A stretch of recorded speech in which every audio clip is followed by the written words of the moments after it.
बेहद ही खास मेहमान, देश के सबसे बड़े वकीलों में से एक, 4 बार के सांसद, सिटिंग सांसद हैं, कांग्रेस वर्किंग कमेटी के मेंबर हैं और वरिष्ठ प्रवक्ता हैं कांग्रेस के, और ये चुनाव आयोग से मिलने भी गए थे कल। आप मुलाकात करते हैं अभिषेक मनु सिंघवी जी, 30 तारीख को खत जाता है, 2 जुलाई को मुलाकात का वक्त तय हो जाता है और आप कहते हैं कि नहीं नहीं, चुनाव आयोग तो धमकी भरे लहजे में बात कर रहा था। आपने सवाल उठाए, उन्होंने बुलाया। इससे बेहतर राजनीतिक सेहत का नजारा क्या हो सकता है? संदीप जी, मैं समझता हूं ये एक पेरिफेरल इशू है, मूल मुद्दा नहीं है। अपन मूल मुद्दे बिहार के बारे में बात करें तो बेहतर रहेगा, लेकिन क्योंकि आपने उठाया है, बता दूं मैं आपको, हमारा जो विरोध था वो ये था कि पहली बार मैं खुद कम से कम 100 या 75 डेलीगेशन लीड कर चुका हूं चुनाव आयोग में पिछले 10-15 वर्ष से। मेरे साथ 11 पार्टी के लगभग 21 या 20 लोग वरिष्ठ नेता थे। कभी पहले नहीं हुआ। 2 चीजें जो हमने सुनी कल, इसलिए ये विरोध था, जो पेरिफेरल या जो शुरुआत का विरोध था वो मुद्दल पे नहीं था। एक कि सिर्फ पार्टी के हेड आ सकते हैं, ये एक नियम बताया गया। दूसरा, जो वकील 15 साल से, हमारा जो जूनियर वकील जो लिख के दे रहा है 10 साल से, जिनको एंटरटेन कर रहे हैं, उसको अथॉरिटी नहीं है जब तक अध्यक्ष पार्टी के ना लिखे।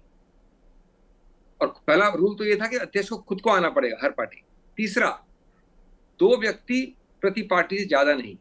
मैं समझ सकता हूं कि अगर बहुत बड़ी भीड़ भाड़ है तो वहां पर नहीं कर सकते। कल का उदाहरण दूं मैं आपको, 11 पार्टी, सिर्फ 18 लोग थे, फिर भी 4 लोग, जयराम रमेश, पवन खेड़ा, अखिलेश सिंह बिहार के, और कई लोग बाहर बैठे 3 घंटे। क्योंकि यद्यपि कई पार्टीज ने 1 आदमी भेजा था, कई ने 2 भेजे थे, टोटल नंबर 22 से कहीं कम था, फिर भी नहीं आने दिया। तो मैंने कहा चुनाव आयोग के, मुख्य चुनाव आयुक्त को, सभी को, कि देखिए ये बातें ऐसी नहीं है जिसपे स्वराज्य ना हो, ये बातें ऐसी नहीं होनी चाहिए जिसपे चिक चिक हो। आखिर मैं पहली बार नहीं गया हूं, हम लोग सब पहली बार नहीं आए हैं, ये खुद ही लोग पहले थे चुनाव आयोग में, जबकि कोई और था सीईसी। ऐसे नियम बनाना जिससे कि लगता है कि हम अनवांटेड लोग हैं, अनवांटेड गेस्ट नहीं, अनवांटेड नॉन गेस्ट हैं, इससे दुराव पैदा होता है। और क्या आप चाहेंगे कि हम लिखित दे दें एक गणतंत्र में आपको सब कुछ, और आप लिखित उसमें निर्णय कर लें? तो फिर क्या गणतंत्र में डायलॉग और विचार विमर्श क्या हुआ? ये था हमारा मुख्य मुद्दा, 11 से 22 वाला। और दूसरा कि सिर्फ अध्यक्ष आ सकता है। तीसरा कि जो व्यक्ति को आप एंटरटेन कर रहे हैं, जिसके दस्तावेजों को पिछले 10-12 साल से आपने उनकी अथॉरिटी क्वेश्चन की कि अलग से चिट्ठी क्यों नहीं लिखी अध्यक्ष उनके विषय।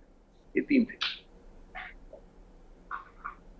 अब चुनाव आयोग ये भी कह रहा है कि जब आप सवाल उठाते हैं, और आपने उठाए अभिषेक जी, कांग्रेस पार्टी ने उठाया कि महाराष्ट्र में फर्जीवाड़ा किया है, अब वो समीक्षा मुकम्मल वहां पर तहकीकात करके वेरीफाइड इलेक्टोरल रोल्स बना रहा है, तो उसमें भी आप सवाल उठाने लगे, चित भी मेरी पट भी मेरी। ये देखिए, थोड़ा सा मुझे आप समय दें, मैं चाहता नहीं लंबा समय, ये समझना जरूरी है। इसमें सिर्फ कोई एक आरोप प्रत्यारोप का एक संदर्भ नहीं होना चाहिए, आपके देखने वालों को समझना आवश्यक है। इसमें 5-7 बिंदु है, बहुत संक्षेप में कहूँ। याद रहे कि उत्तर प्रदेश के बाद नंबर 2 बड़ा स्टेट है जहां तक वोटर्स का सवाल है। 7.5-8 करोड़ की संख्या है उत्तर प्रदेश के बाद। पहला बिंदु, कई चीजें आप लोग जानते नहीं होंगे, आपकी बात नहीं कर रहा हूं, आपके सब देखने वाले। अक्टूबर 2024 में एसएसआर हुआ, जिसको समरी रिव्यू कहते हैं। जो कारण 3-4 दिए गए हैं आज के सर एसआईआर के विषय में, वो सभी वही कारण थे। माइग्रेशन, सिटीजनशिप हट गई हो, या विदेश का कोई व्यक्ति हो, इत्यादि, वही कारण। अक्टूबर में विस्तार से समरी रिव्यू हुआ। तो पहला प्रश्न उठता है, और उन्हीं कारणों पे जो अब हो रहा है एसआईआर, तो पहला प्रश्न उठता है कि क्या वो व्यर्थ था, निरर्थक था, बेकार था? क्या उसके विषय में जो कई चुनाव हुए हैं लोकसभा वाले, वो सब गलत थे? क्या आवश्यकता थी एसआईआर करने की? दूसरा, 2025 में जनवरी में, अप्रैल में, मई में और जून मिडिल में, मध्य जून में, चुनाव आयोग ने विस्तृत दस्तावेज ऑफिशियल औपचारिक इशू किए हैं, प्रेस नोट्स। एक में ट्रेनिंग की बात है बीएलओ की, एक में एजुकेशन वोटरों की है, एक में राजनीतिक पार्टियों को हिस्सेदारी के लिए बुलाया है, बहुत सारे अच्छे अच्छे चीजें इशू की। तीसरे हफ्ते जून तक के दस्तावेज में एक बार भी ये नहीं बोला कि हम अचानक एसएसआर के बाद अब जुलाई में एसआईआर करेंगे। तीसरा, एसआईआर की आवश्यकता अगर है भी तो उसको स्क्वीज क्यों कर रहे हो आप?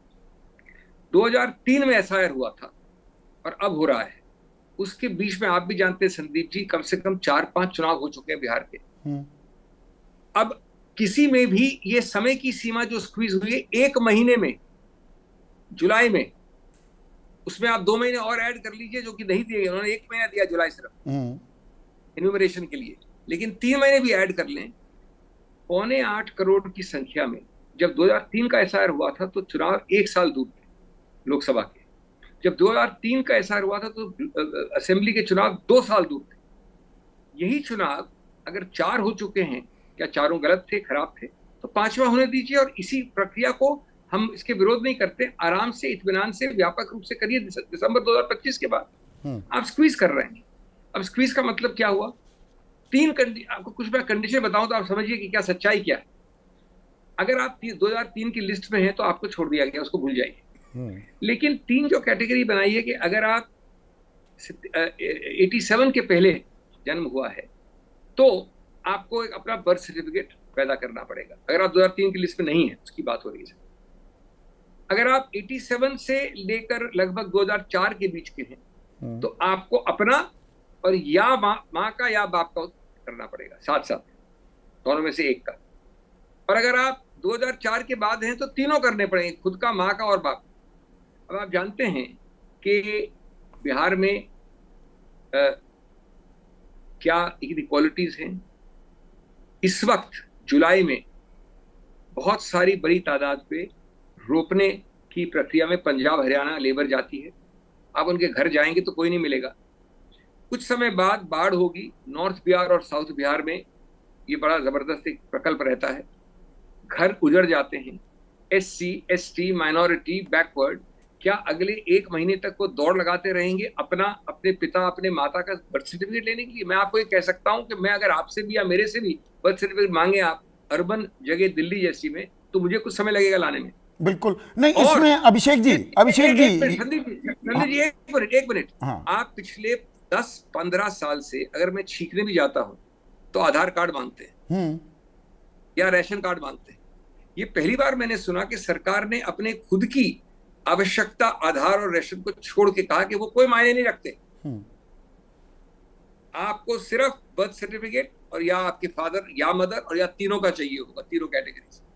तो बात यह है कि हमारा एस्टिमेट है कि बाढ़, सूखा, डिस्प्लेसमेंट, माइग्रेशन अगर 1 महीना आपने स्क्वीज किया है तो लगभग 2 करोड़ लोग मिनिमम, जिसको डिसएनफ्रेंचाइजमेंट कहते हैं या डिसएम्पावरमेंट कहते हैं।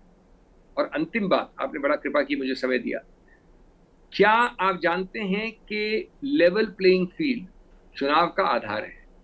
चुनाव गणतंत्र का आधार है और गणतंत्र चुनाव और लेवल प्लेइंग फील्ड के साथ बेसिक स्ट्रक्चर का आधार है। हर वोट का महत्व है, 1 वोट का। हम 2 करोड़ वोट की बात कर रहे हैं। अगर आप कुछ लाख वोट का भी चेंज कर देते हैं बाय डिलीशन या कई केसेस में एडिशन, तो आप पूरे चुनाव को स्क्यू कर रहे हैं। बेसिक स्ट्रक्चर जिसकी परिभाषा है कि अगर आप एक संवैधानिक संशोधन भी करें तो उस संवैधानिक संशोधन को असंवैधानिक माना जाएगा अगर वो मूल ढांचे के विरुद्ध है। पहली नजर में अभिषेक मनु सिंघवी साहब, आपके सारे जो संशय हैं, शंकाएं हैं और जो सवाल हैं वो जायज लगते हैं। इन सवालों के जवाब क्या दिए चुनाव आयोग ने जब कल आपकी मुलाकात हुई थी? देखिए, मैं बड़े स्पष्ट कह दूं आपको, हमने कहा बार बार उनको, 3 घंटे चली मीटिंग, आधा घंटा तो इसी बात में झगड़ा चलता रहा कि कितने लोग आए, कितने लोग नहीं आए। उस 2.5 घंटे के अंत में हमने कहा बार बार कि हमको ये बता दीजिए कि आप नहीं मान रहे ये बात। उन्होंने सीधा ये संकेत दे दिया कि बिना विचार विमर्श किए, नहीं, अकेले बिहार में ही क्यों हो रही है ये समीक्षा, SIR हो रही है, बाकी देश में क्यों नहीं? ये आपने पूछा होगा तो क्या बताया चुनाव आयोग ने? एक मिनट। तो पहले प्रश्न आपका जो है, हमने पूछा कि साहब आप इसको कम से कम ये तो कहिए कि आप विचार विमर्श करेंगे और हमारे ऊपर वापस संपर्क करेंगे हमसे। उन्होंने वहीं रद्द कर दिया। वहीं उन्होंने आपस में जरा हंस के बात करके आपस में कहा कि नहीं, हम ये नहीं मान सकते, या एक संकेत दे दिया कि नहीं मान सकते। पहली बात, यानी थोड़ा टाइम लगाना चाहिए, सोचना चाहिए। हम लोग इतने अच्छे सजेशन लेके आए थे किसी ने वहीं निर्णय कर दिया ऑन द स्पॉट। दूसरा, निश्चित रूप से अगर ये यहाँ हुआ है और बिहार में हमारी आशंका है कि 2 करोड़ लोग इसमें डिसएनफ्रेंचाइज हो जाएंगे, तो ये तो हर चुनाव में करना पड़ेगा। अगर इस तर्क को लेंगे वो, तो अगले चुनाव में भी करना पड़ेगा। पश्चिम बंगाल की आबादी कोई तीसरे चौथे नंबर पे होगी, वहां पर गरीबी, देखिए जहां गरीबी होती है वहां सबसे ज्यादा तकलीफ है, जहां अल्पसंख्यक हैं, जहां SC ST है, तो निश्चित रूप से उन्होंने कहा है हाँ होगा। तो जो सिद्धांत आपने अब किए हैं, 1 महीना दिया है, 2003 में किया था तो 1 साल दिया था और 2 साल दिए थे असेंबली के लिए। इसको, इसी चीज को आप दिसंबर में करते शुरू, जब पूरा 5 वर्ष बचा है 2 साल में कर देते। और उन्होंने जो तर्क दिए वो बड़े विचित्र लगे मुझे। एक तर्क तो ये है कि साहब हमारे ये घोषणा करने के 7 दिन में आप सब पार्टियों के BLO सैकड़ों की तादाद में बढ़ गए, पार्टियों द्वारा, बूथ लेवल एजेंट। ये क्या तर्क हुआ संदीप जी, जरा सोचिए। तो मैंने जवाब दिया, मैं डेलीगेशन का लीडर था, मैंने जवाब दिया कि साहब ये तो निश्चित है कि हम आपके सामने आए इफ क्वेश्चन लेके, क्या होना चाहिए, क्या ये वैध है, क्या ये सही है। अगर आप इसको लागू कर रहे हैं तो ये आवश्यक है हम लोग भागे दौड़े लगाएं BLS को। अभी तो ये लागू है कानून, अभी आपने इसको विड्रॉ नहीं किया है। जब तक विड्रॉ नहीं करते तो आप क्या चाहते हैं कि ये पॉलिटिकल पार्टीज बैठेंगी? और क्या वो पॉलिटिकल पार्टीज BLA नियुक्त कर रही है बचने के लिए या कुछ काम करने के लिए, तो उसको आप आधार बनाएंगे इस चीज का? ऐसे में डॉक्टर अभिषेक मनु सिंघवी, आखिरी सवाल, क्योंकि मेरे पास और भी बहुत सारे मेहमान हैं, पर आपने वक्त दिया है उसके लिए तो शुक्रिया है ही। आप इतने बड़े वकील हैं और जो ये आप तर्क दे रहे हैं दर्शकों ने भी वो सुने हैं। अगर चुनाव आयोग को ये नाजायज लग रहा है या वो अपना मन बदलने को तैयार नहीं है, तो हमेशा आपके पास अदालत के दरवाजे तो खुले हैं। अदालत से रोक लगवाएंगे क्या इस प्रक्रिया को? ये कई बार ऐसी बात होती है, जैसा किसी ने कहा, मैरी एंटोनेट ने कहा है, शायद उसके बारे में कहा जाता है, उसे कहा नहीं था कि अगर आपका ब्रेड नहीं है तो केक खा लो। ये थ्योरी बात सही है संदीप जी, आप वहां बैठ के, और मैं तो जिंदगी भर वकालत में बिताई है, तो मैं भी कह सकता हूँ जाओ बता लो। लेकिन आप जानते हैं 1 महीने का समय दिया है, 1.5-2 महीने उसके बाद बचे हैं। चुनाव की जो प्रक्रिया है उसमें कोर्ट में याचिका होगी, कोर्ट नोटिस इशू करेगी, इलेक्शन कमीशन 2 बार समय मांगेगा, जवाब।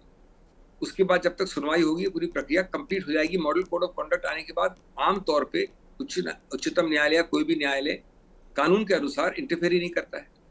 इसके अलावा एक और चीज होती है जिसको मैं हमेशा कहता हूँ, लोग जो सोचते हैं कि कूद कर पहुंच जाओ कचहरी में, उनको याद रखना चाहिए कई बार जब तक आप पूरे संदर्भ को नहीं समझते हैं तो कोर्ट में जाने से आप उसी प्रक्रिया को जिसका विरोध कर रहे हैं लेजिटिमेट कर देते हैं। क्योंकि जैसे ही मैं कोर्ट जाऊंगा और उसमें ये समय लगेगा 1-1.5 महीना, और तब तक चुनाव गर्मी पकड़ लेगा और तब तक आंतरिक आदेश नहीं होगा, तो संदीप जी प्रोग्राम करेंगे, कहेंगे देखिए आप तो कोर्ट गए, आपको मिला ही नहीं कुछ, इसका मतलब है जो आप कह रहे हैं वो अवैध है। वास्तव में वैधता निर्णय नहीं करता है कोर्ट, लेकिन कोर्ट में लंबित होना ही अपने आप में वैधता हो जाती है। बहुत बहुत शुक्रिया अभिषेक मनु सिंघवी, आपने वक्त निकाला और तफसील से हमारे साथ बातचीत की।